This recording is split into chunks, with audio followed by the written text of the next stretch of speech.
Welcome to CrystalDiffract 7. In this tutorial we'll investigate the new Pattern Subtraction option introduced in version 7.1. This allows us to select a pair of diffraction patterns, simulated or observed, and subtract one from the other. Let's get started with a new diffraction document. Now before we do anything else, let's just ensure that the virtual diffraction experiment is correctly set up.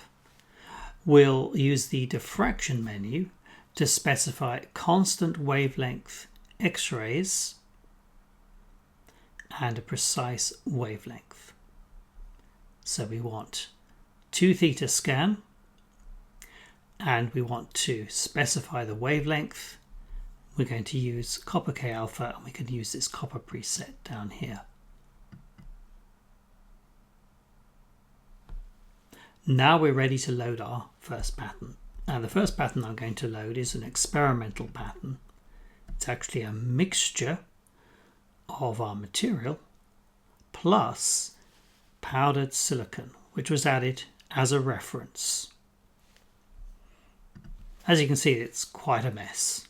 Not only do we have peaks from a second phase, our silicon reference, but we also have a nasty looking background, probably due to the mounting medium. Fortunately, we can remove this background really easily. Let's navigate to the Simulate Inspector, expand the background group, specify Auto Detect, and click Calculate. And there's our background curve in blue, and we can subtract that by clicking the checkbox here.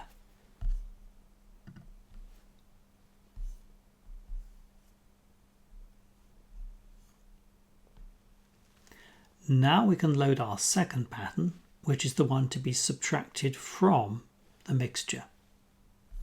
So this is from a pure sample of silicon, which is our reference. That too has a rather nasty background, so we're going to have to repeat our background removal procedure.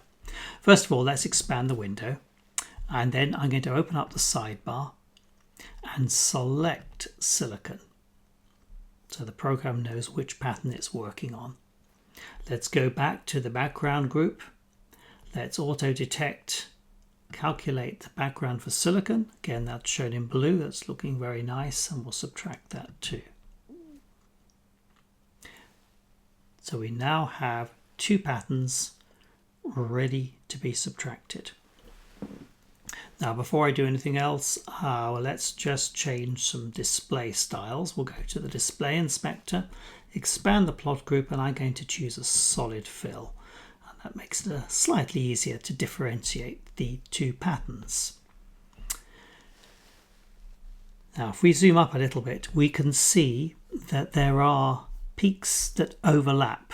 A red silicon is on top of a black peak for the mixture, and here, and here, and here. And in fill mode, we can see silicon matches up with lines from the mixture pattern.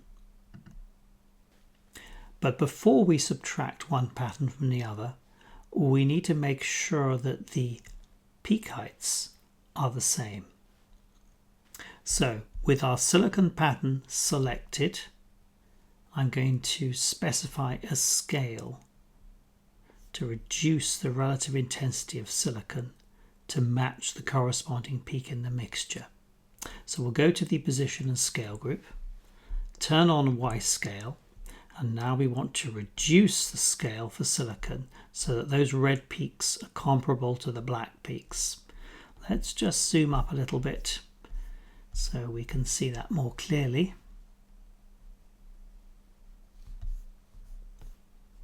Now Mac users can slide 2 fingers along their trackpad, and that will adjust this scale slider very smoothly.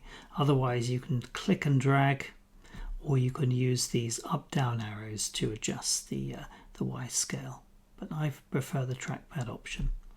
Now, if we just scale horizontally, we can check some of our other peaks, and of course we can use this scroller here as another way of moving backwards and forwards through the plot range.